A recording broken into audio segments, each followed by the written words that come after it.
Buenas noches, amigos y amigas, bienvenidos y bienvenidas. Estamos en Gente de Opiniones. Hoy tenemos casa llena porque están tres buenos amigos con quienes vamos a conversar sobre la aprobación del aumento al salario mínimo. Está con nosotros la ministra de Trabajo, Sandra Guevara. Bienvenida, ministra. Gracias, un placer estar aquí en Gente B. Además, Alejandro Rosales, presidente del Consejo Nacional del Salario Mínimo. Bienvenido. Buenas noches, gracias por la invitación. Y nuestro buen amigo César Villalona, economista. Buenas noches, un gusto estar acá. Bueno, el 14 de diciembre, el Consejo Nacional del Salario Mínimo llegó a un acuerdo para el incremento del salario mínimo. Veamos en la siguiente nota cómo se desarrolló este incremento. La preparó Mario Zelaya, ahí nos tiene el detalle de cómo se hizo el anuncio y la vamos a tomar como punto de partida, ¿les parece? Excelente. Listo, veamos la nota de Mario Zelaya. Quienes estén de acuerdo, levanten la mano, propietarios. 1, 2, 3, 4, 5. Con 5 votos a favor de los miembros propietarios de la representación laboral y gubernamental, fue aprobado el incremento al salario mínimo. Una discusión a la que no asistió el sector empleador representado por la ANEP, pese a que habían sido convocados. La antigua tabla constaba de 9 diferentes rubros, reduciéndose a 4. Comercio y servicio registraba un salario de $251.70, la industria de $246.60. Ahora los empleados devengarán $300. En tanto, maquila, textil y confección pasará de $210.90 a $295. Las industrias agrícolas de temporada de café tenían ingresos de $171 por mes y la recolección de cosecha de caña de azúcar de $109.20. En ambos casos, el incremento aprobado es un salario de $224. En cuanto a la recolección de cosecha de café, que ganaban $129, la industria agrícola $124, agropecuario $118.20 y la recolección de cosecha de algodón en $98.70, tendrán salarios de $200. De acuerdo a los integrantes del Consejo del Salario Mínimo, estos incrementos salariales no generarán problemas de inflación a la economía nacional o un desequilibrio a las empresas. Teniendo como base los registros del Instituto Salvadoreño del Seguro Social, son 155.219 empleados del sector comercio y servicio los que se verán beneficiados, de un total de 498.856 empleados de este sector, es decir, un 31.1% los que se verán beneficiados con un incremento en sus salarios. En la industria, 34.369 empleados de un total de 112.574 tendrán el aumento salarial, es decir, un 30.5%. En la maquila, 24.677 de un total de 69.509 empleados, en promedio un 35.5%. Y en el agropecuario serán 2.560 de 12.433 trabajadores que cotizan al ISS, los que oficialmente puede medirse que tendrán más ingresos, representando un 31.3%, haciendo un total de 216.825 empleados, de un total de 693.372, equivalente a un 31.3%. Con este incremento, la representación laboral dice sentirse más conforme que con lo acordado en junio pasado. Los representantes del sector laboral sostuvieron que estarán vigilantes que se cumpla con este incremento, que llevará alegría a la clase trabajadora, como regalo de Navidad para iniciar con mejores ingresos en el 2017.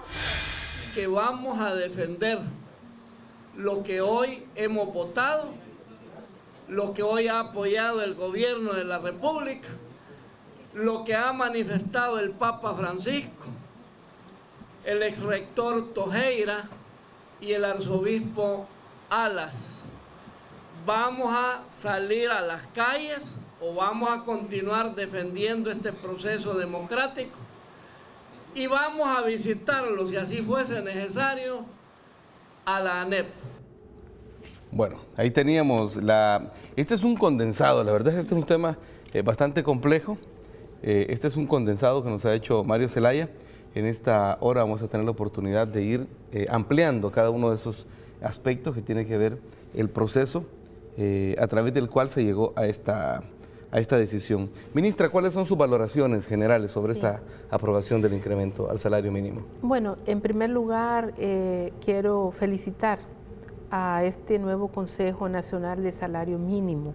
Ha dignificado una decisión de un verdadero ajuste que por muchos años en este país no se había logrado por la representación empleadora y la representación laboral. Lamentablemente, en todos los, digamos, ajustes anteriores, había sido una decisión de los trabajadores y del sector empleador, ANEP. Ahora, por supuesto, esto se revierte con una representación auténtica, verdadera, que representa los verdaderos intereses de la clase trabajadora de este país. Lamentablemente, el país sufrió, digamos, por muchos años, digamos, ajustes muy bajos. En la historia a nivel de Centroamérica, es El Salvador quien tiene y ha tenido los más bajos ajustes al salario mínimo.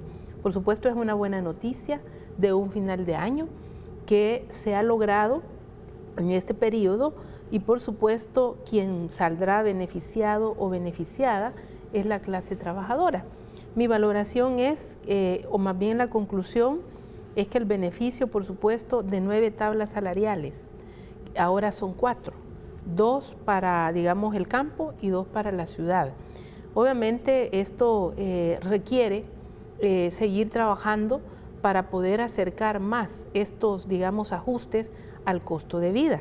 Todavía no llegamos, debo decirlo responsablemente como gobierno, pero me siento satisfecha de este ajuste. El gobierno teníamos otras perspectivas, pero hemos sido también, digamos, inclusivos con todas las opiniones, las propuestas y las recomendaciones de muchos sectores en el país y sobre todo por la índole de la labor, concentrada principalmente en el sector agrario, donde ha habido digamos, una disminución en cuanto a la propuesta que como gobierno habíamos planteado. Debo decir que recibimos varias opiniones para esas consideraciones. Además, fue muy respetuosa esta titular para que a partir de las 27, digamos, audiencias que recibió el Consejo, esta titular sí tomó en cuenta las, digamos, peticiones, primero de que se tomaran en cuenta. No fue, digamos, como la ANEP y la representación laboral, que cuando enviaron las propuestas y tomaron la decisión de ese 4.5% y de ese 5% anual, no tomaron en cuenta la decisión. Por tanto, es relevante decir, ahora la toma la decisión gobierno y en este caso la representación laboral. Ha sido diferente en, digamos, los momentos o periodos anteriores. Eso legalmente está constituido en el artículo 17 del reglamento interno del Consejo Nacional de Salario Mínimo. En los periódicos han salido titulares diciendo que ha sido sin la toma de la decisión de la empresa privada, pero aquí quiero hacer público, aún el Ministerio publicamos el mismo 14 esta convocatoria pública a la ANEP porque no se han querido presentar. En reiteradas ocasiones hicimos la convocatoria para que fueran parte ya inmediatamente del Consejo, de manera que no se han querido acercar, pero el reglamento establece cómo se puede proceder en una decisión de esta naturaleza, que es de nación el interés. Y dice lo siguiente, artículo 17, 5 miembros propietarios del Consejo formarán quórum para su funcionamiento. Los acuerdos del Consejo referente a la elaboración y proposición de proyectos de decretos en que se fijen, modifiquen o interpreten salarios mínimos requerirán el voto conforme de 4 miembros propietarios presentes por lo menos. Los demás acuerdos se tomarán por simple mayoría. Y aquí quiero dar a conocer, estas son firmas de las personas que en el pasado firmaron y han avalado, por supuesto, digamos, este reglamento. Aquí, este mismo lo suscribe la señora Ena de Bailé, que es la hermana del señor cardenal. Entonces, aquí quiero decir, por todas las informaciones que han circulado en los medios de comunicación, los mismos instrumentos legales que ellos utilizaron en el pasado, este ministerio los ha utilizado. Y eso es, digamos, producto de que ahora tenemos una nueva representación con, digamos, una representación auténtica de los intereses de la clase trabajadora. Por tanto, lo que se anda manejando, que no se hizo un proceso transparente, por primera vez este tema se lleva a la agenda mediática, se coloca en un tema de agenda pública, pero además el proceso ha tenido una transparencia única en la historia de este país. Las convocatorias fueron 3 y quiero decir, este es el diario oficial con el que también de febrero del 64 es el que nos rigió, y este mismo rigió a los anteriores consejos cuando tomaron estas decisiones. Por supuesto, esto al Ministerio de Trabajo mandata poder, digamos, dar el lineamiento de cómo se va a ejecutar a través del reglamento interno del Consejo Nacional del Salario Mínimo, 2 comisiones conformadas por esta titular mediante acuerdos ministeriales, uno para la convocatoria de elección, una comisión electa por el Ministerio de Trabajo y la otra del escrutinio por personas, 2 representantes del sector laboral y sector empleador, o sea, de la ANEP y del Movimiento Laboral Salvadoreño, que fueron las 2 vicepresidencias, más el presidente del Consejo Nacional del Salario Mínimo y 2 personas del ministerio. Pero tuvimos a bien la representación de un delegado por el presidente del Tribunal de Ética Gubernamental y por la Secretaría de Participación Ciudadana.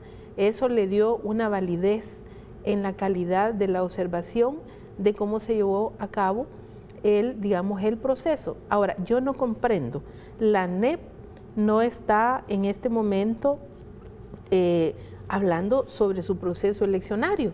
Satisfactoriamente ellos no tuvieron ningún problema. Ellos tuvieron, los votos fueron 24 de 27. Los 24 votos sin ningún problema, el resto porque, bueno, uno de ellos no lo llegaron a retirar y 2 empresas, 2 asociaciones, ahora no fueron de la ANEP. Eso fue la excepción ahora en este proceso. De manera que ellos ahora están abogando por la representación laboral. Los representantes laborales dicen que esa es injerencia a la autonomía de decisión de la representación de, la representación laboral.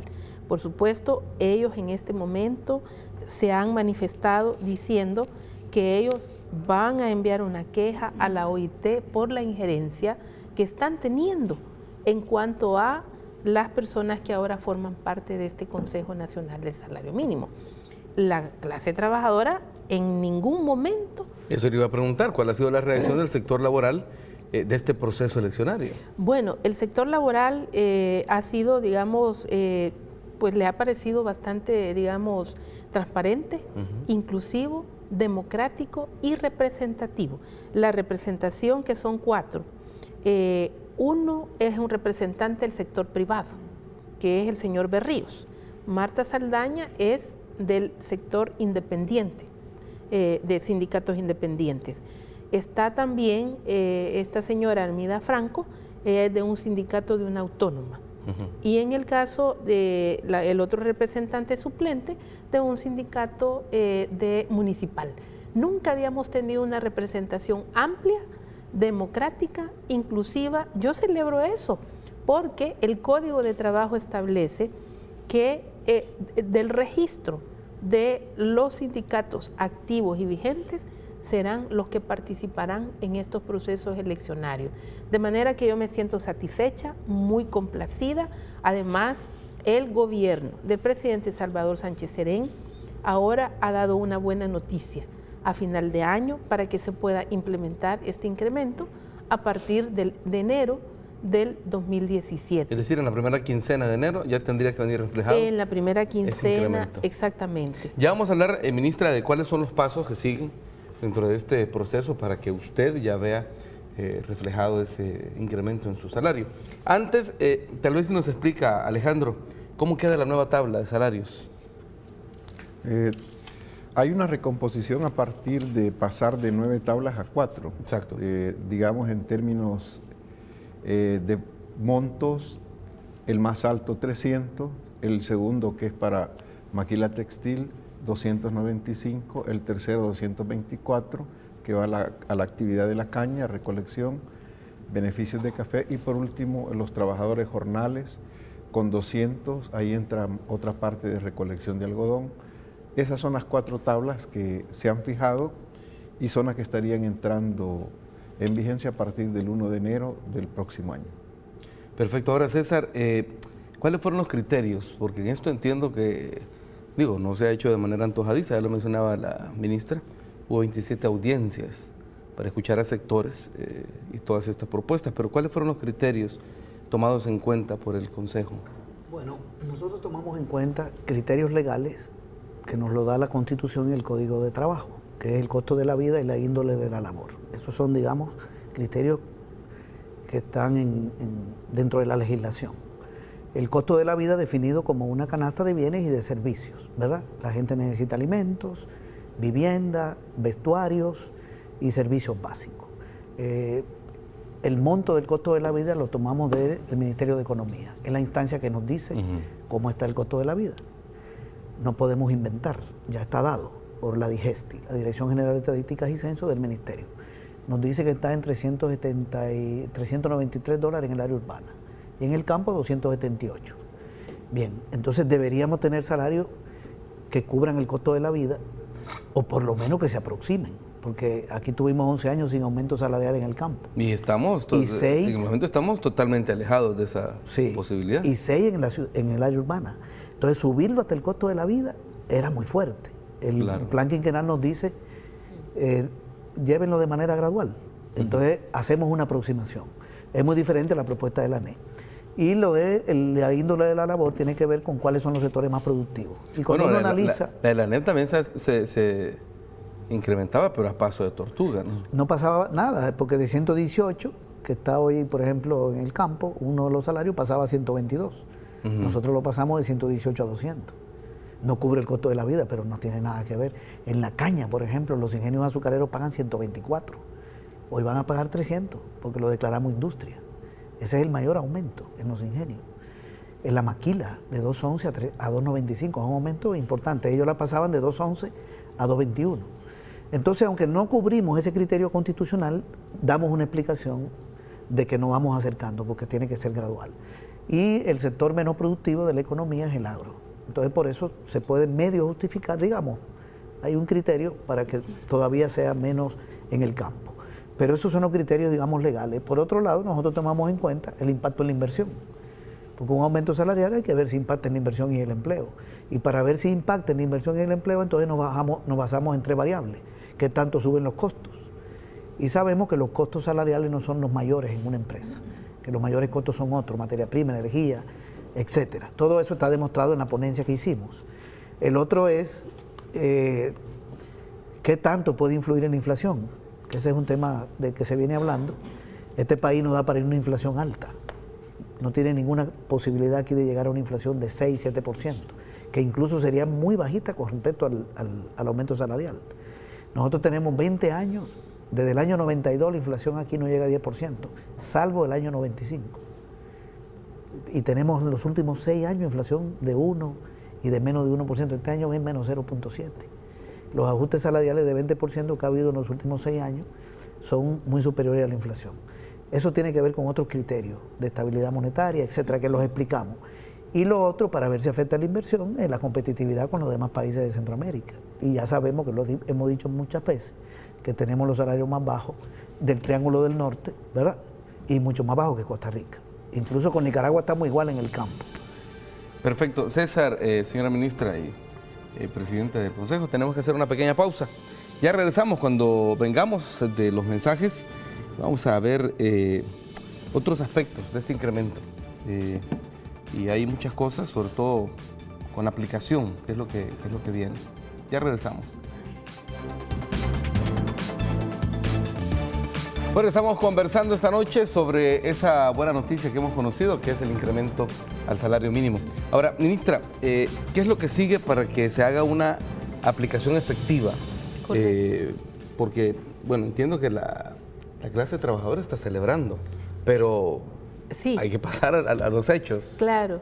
Debo decir que ahora la formulación de los 4 decretos, porque son 4, es lo que es el siguiente paso. Por supuesto, esto lo debe de sancionar esta titular, pero también debe de tener el visto bueno del presidente de la República y, por supuesto, la firma estampada de parte del señor presidente de la República y mi persona.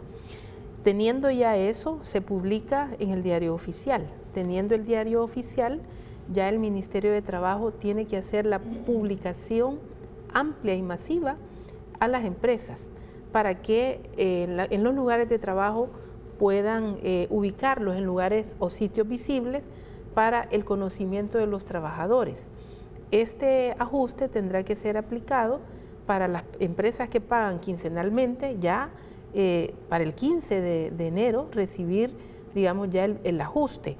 Pero por supuesto que esto, si hay un incumplimiento, ya a partir de la no implementación de este ajuste, las empresas incurren en una sanción que la establece el Código de Trabajo, y esto está en el artículo 627, donde establece en la época de los colones, porque como ya toda la normativa la tenemos tan desfasada, 500 colones es la cantidad, pero que son 57.14 por cada persona trabajadora que no reciba el adeudo de, digamos, el ajuste. Por tanto, tiene en este caso que cumplir el empleador. Si no cumple, se le establece la multa, pero además siempre tiene que pagar. Exacto, eso le iba a decir, además de que debe aplicar el debe incremento. Aplicarse, y por supuesto el Ministerio de Trabajo hará un plan especial para hacer la verificación del cumplimiento de esta ley, porque el decreto se convierte en ley y debe de ser aplicado por todos los empleadores del país. Eso, digamos, es el procedimiento. Y por supuesto vamos a hacer una campaña al Ministerio de Trabajo, y aquí es importante decirlo por todos los manejos que andan ahí también en cuanto a que si se incrementa el ajuste de salario mínimo, se incrementarán los precios de la canasta básica. Ya vamos a hablar de eso, porque tengo por acá una nota que está en las redes muy interesante. Antes yo quiero preguntarle a César, ¿es posible, digo, hay un respaldo popular a esta decisión?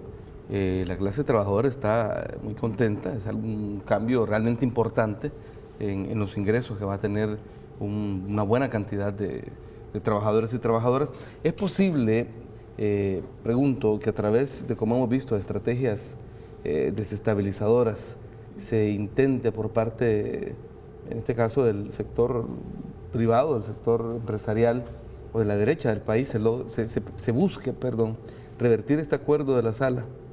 Mejor dicho, este acuerdo a través de la sala de lo constitucional. Bueno, la ANE ha dicho que va a recurrir a la sala de lo constitucional. Yo no sé cuál es el alegato. También pueden recurrir a la sala de lo contencioso, porque están cuestionando aspectos administrativos y otros que son para ellos constitucionales, no sé. Yo le pediría a la ANE que no dé ese paso, porque le va a crear un gran problema a sus amigos de la sala de lo constitucional, porque una decisión de la sala de no aplicación de este aumento va a significar un descontento para más de 200.000 personas. Nosotros vimos el dato de las cantidades de gente que se beneficia del aumento, pero la cifra es mayor, porque en el campo nosotros solo pusimos el personal administrativo que aparece en el Seguro Social, 4.000 y pico, pero son más de 200.000 gente, entre la gente que corta café, que corta caña, que trabaja en otro cultivo. Realmente es una cantidad grande. La sala tendría que pensarlo, si va a tomar una decisión de impedir que este aumento se dé. Políticamente lo veo complicado, jurídicamente no tendrían razón, eso está totalmente claro, y políticamente lo veo complicado, pero de todas maneras, aquí tenemos antecedentes de muchas decisiones de la sala, ¿verdad?, que crean muchos problemas a la finanza pública y que, aunque yo no soy abogado, me parece que se apartan de la Constitución, o sea que actúan políticamente. Vamos a esperar, yo creo que va a depender mucho de la reacción del pueblo también y de la opinión pública que se genere. Bueno, de hecho, tenemos una nota que habla justamente de cómo pues la clase trabajadora ha recibido esta decisión y de hecho le piden a la sala, mejor dicho, a la Corte Suprema de Justicia velar por los derechos de los trabajadores, que es una de sus misiones. Veamos la nota. Con optimismo fue recibida la noticia de un incremento digno al salario mínimo, pues se reducen de 9 a 4 las tablas salariales. Una buena noticia para concluir el año y además un incentivo incluso para la economía local, ¿verdad? La ausencia de representantes de la empresa privada en las reuniones del Consejo Nacional del Salario Mínimo deja en evidencia la poca voluntad por mejorar las condiciones salariales de los trabajadores, así como una doble moral al afirmar que generan empleos dignos cuando los salarios no cubren ni la canasta básica. De hecho, ya salió el presidente de la ANEP diciendo de que ellos no van a aplicar el salario mínimo. Ya salieron también los representantes del área agrícola, ¿verdad? Que les va a generar quiebras, que les va a generar caos económico a ellos, pero sabemos de que siempre ellos han estado en contra de un incremento de salario mínimo porque ellos ven más el interés económico sobre los derechos humanos mismos de la gente. Para Asgoju, la ANEP estaría cometiendo al menos 3 delitos al negarse a participar en las sesiones de trabajo: desacato, violación a la legislación laboral y a la autonomía sindical. A esto hay que sumarle que en un intento de revertir el acuerdo, podrían recurrir a la Sala de lo Constitucional de la Corte Suprema de Justicia para que sea declarado inconstitucional el aumento en detrimento de la clase trabajadora. Si la Sala de lo Constitucional declara inconstitucional este proceso, sería un clavo más, ¿verdad?, en todo este proceso que ellos han estado llevando en contra del mismo pueblo salvadoreño. Estamos seguros nosotros o esperaríamos que la Sala de lo Constitucional no cometa un error más. Le hacemos un llamado a la Sala de lo Constitucional que respete los procesos legalmente establecidos y que han respetado toda la normativa jurídica. Que no vayan a decir de que hoy el Consejo Nacional del Salario Mínimo, porque no responde a los intereses de la gran empresa, es inconstitucional. Cifras proporcionadas por el gobierno reflejan que este año la empresa privada recibirá ingresos superiores a los 15.000 millones de dólares, lo que representa cerca del 60% del Producto Interno Bruto, con una ganancia de 624 millones de dólares más respecto al 2015. Ahora, Alejandro, este incremento, ¿por qué es necesario? ¿Y qué tan aplicable es en el contexto económico en el que estamos? Bueno, una pregunta más de carácter económico. Más que necesario, ya de acuerdo a la ley, estábamos en el tiempo de dar un incremento. Primero competía ya tenía que haber sido en junio, ¿verdad? No. Es el proceso debió haberse iniciado, pero este proceso se inició con bastante antelación. En noviembre el Consejo tomó un acuerdo de abrirse a la sociedad para que se presentaran propuestas, logrando 12 propuestas de los diferentes sectores, desde los productivos, laborales y los de carácter social, campesino, urbano.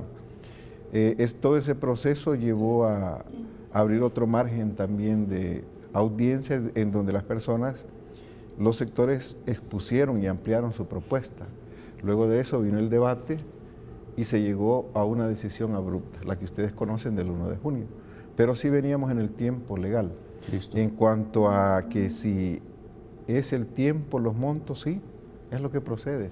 El diseño en el Código y la Constitución establecen que el Consejo, como instancia permanente, debe de estar estudiando el comportamiento económico, pero en función del salario, del nivel adquisitivo de una familia promedio urbana o rural. Esa es la misión principal del Consejo. No es que pasen 3 años y a la vuelta de 3 años decidimos cualquier cosa, no, es darle seguimiento al comportamiento. Este nuevo Consejo electo, ya esperamos cuando se incorpore la empresa privada, tendremos que darle el sitio que merece al Consejo Nacional de Salario Mínimo. No podemos estar en una cuestión coyuntural, a presiones, sino darle el carácter técnico, que es el diseño constitucional, y con una visión especialmente de protección en la Constitución. El artículo 38 inicia diciendo para regular las relaciones, pero dice sobre la base de estos principios de protección a los trabajadores y trabajadoras. Entonces, el artículo 38 es de lo que emana todo el ordenamiento. Por tanto, la representación de gobierno no somos calificados por la legislación como tales, sino que se nos da una condición especial por el interés público. La Sala, en la resolución 26/2006, que yo tanto insisto, le dio un estudio al salario mínimo, a la disposición constitucional, y estableció primero que es un derecho humano. Mire la categoría que le da. Lo otro, que el criterio rector para establecer tablas salariales es el costo de la vida. Y César ha destacado siempre eso, la diferencia entre canasta básica, que no tiene nada que ver con el costo de la vida. Para llegar a ese nivel hay que sumar 2 canastas básicas, que son básicamente de alimentos, para equipararnos. Pero sucede también acá que este salario, con este incremento, indudablemente tiene una condición especial. Cuando se dio la dolarización, los salarios fueron comprimidos, los salarios mínimos. Prácticamente los trabajadores se quedaron ganando en colones y el comercio, la economía avanzó en términos de mercado, de comprar y vender en dólares, pero los salarios no. Entonces, este ajuste, bien entendido, sería equiparar el salario mínimo al proceso de dolarización y con déficit, porque en la tabla que presentaba el día de ayer César destacaba que estamos aún no cumpliendo con el costo de la vida, pero entendemos los procesos propios de nuestra realidad económica, el comportamiento de los sectores, y este incremento, fuera de las alarmas, fuera del escándalo, no se equipara ni siquiera aún al salario de Guatemala y Honduras. Por tanto, y volviendo a su pregunta inicial, ya era el momento y también de equipararlos a la dolarización.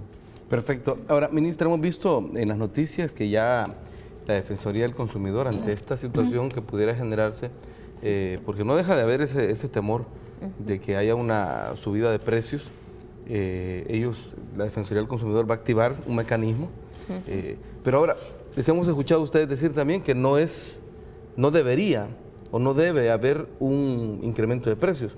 ¿Por qué es que no puede o no debe haber un incremento de precios con este aumento del salario mínimo? En primer lugar, quiero decir, tenemos un comportamiento y un porcentaje de estabilidad en la inflación en el país. Ya César lo mencionaba, tenemos un menos 0,7%. Eso es bueno para el país y a veces no es tan bueno, pero en términos económicos es bueno en este caso porque la inflación le da la estabilidad a los precios de los productos, si hablamos de la canasta básica. En el comportamiento que hemos tenido histórico de los incrementos de los productos, a veces son fluctuantes por distintas situaciones. Por ejemplo, la sequía obligó a que se incrementara el precio del frijol, o sea, algunos productos. Pero en este caso, en realidad no debería de sufrir un alza a los productos de la canasta básica. Y eso lo hemos visto en un foro que tuvimos con la Defensoría del Consumidor.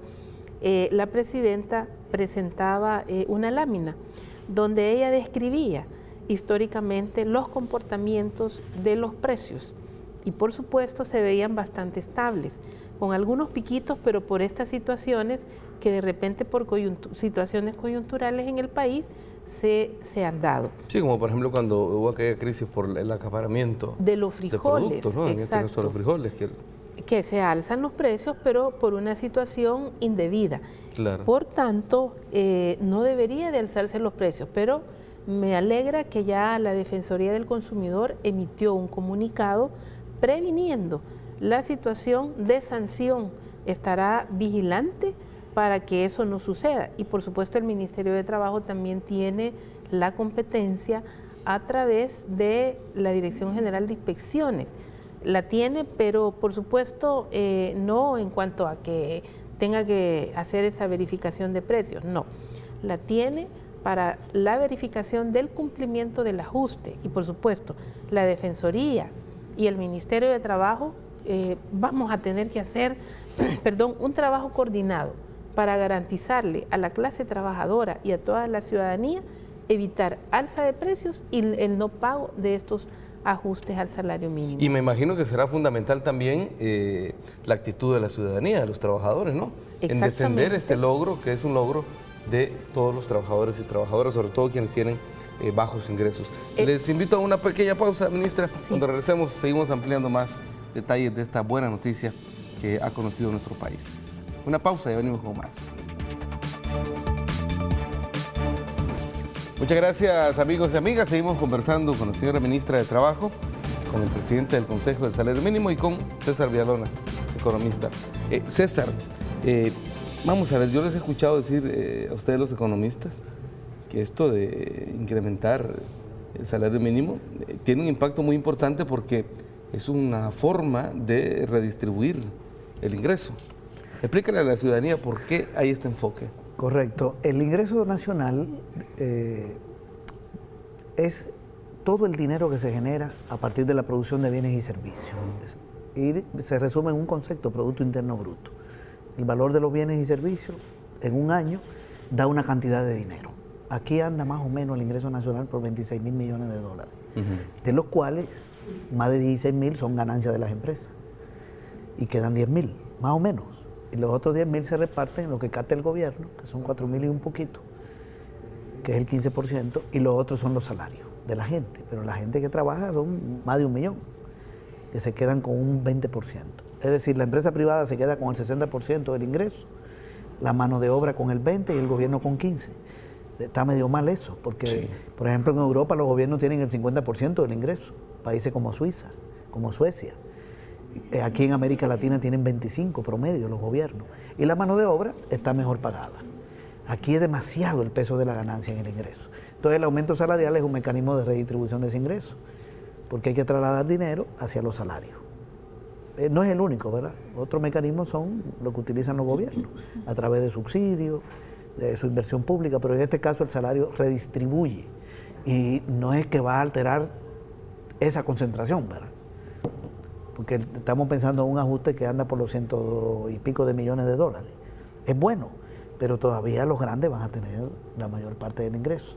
No estamos haciendo justicia, sino mejorando un poquito esa distribución, haciéndola menos injusta. Esto es lo que se quiere decir, pero hay otro mecanismo de distribución ahí, que es que la gente que va a recibir el aumento va a comprar sobre todo en las pequeñas y medianas empresas. Esto es importante, van a comprar en los pequeños negocios, porque es muy sencillo. Una persona que trabaja en una maquila y hoy tiene un salario de 2.40, fíjate que gana más del mínimo, mañana son 2.95, ¿qué va a hacer esa persona con el dinero extra? Va a comprar en los mercados, va a comprar en las pequeñas tiendas. Entonces se beneficia este sector también, de la pequeña empresa, y también le van a vender más al gobierno las pequeñas empresas, porque la ley establece venta, tengo entendido que por el equivalente a 160 salarios mínimos es el tope, y si el salario mínimo sube a 300, entonces el tope de venta, eso le pusieron bien un gremio de pequeñas empresas que llegó allá, de Santa Tecla, que son 62 empresas entre pequeñas y medianas, y expresaron que estaban de acuerdo con el ajuste. Lo ven positivo, incluso pagan 2.85 o 2.90 y se van a beneficiar porque venden más. Lo que se está diciendo desde la ANEP no es cierto. Aquí no van a quebrar pequeños negocios. Las microempresas son informales, no están sujetas a salario mínimo, y las pequeñas que son formales venden más. Las que son formales, porque la mayoría no lo son, y las medianas van a vender más.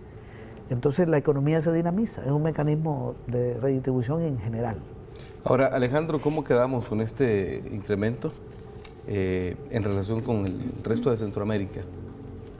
Aún estamos bajos de los países que están con un nivel de competitividad todavía menor al nuestro. César ha dado siempre ese dato de cuál es la competitividad a nivel de la región, y resulta que aún en el caso del sistema bancario nicaragüense nos llevaban en 167, ¿verdad? Estaban un poco arriba de nuestra tabla mayor, que era 251, que sigue siendo, porque hasta el 31 de diciembre esa es la tabla vigente. Entonces ya con estas tablas, pues nosotros llegamos un poco aproximándonos al Triángulo Norte, del cual somos parte, Honduras, Guatemala, pero siempre estamos bajo de esos dos países. Por eso el incremento nuestro no es tan alarmante, como se dice. Pero, sin embargo, el Consejo determinó que este incremento va del 1 de enero al 31 de diciembre. Ese es el año de vigencia que tiene. Para ver el comportamiento, el Consejo tendrá que analizar, estudiar cuál ha sido el comportamiento del incremento y verá que sigue posterior a los efectos que ha tenido. Entonces, esa es la realidad en que estamos, pero digamos que damos un salto de aproximación. Todavía estamos bajos, pero entendemos, y el presidente también está preocupado por ayudar a los otros sectores. Hay un fuerte incentivo. Él, en su último informe, dio cuál es la condición energética, cómo eso ha favorecido el incremento o ha bajado los costos.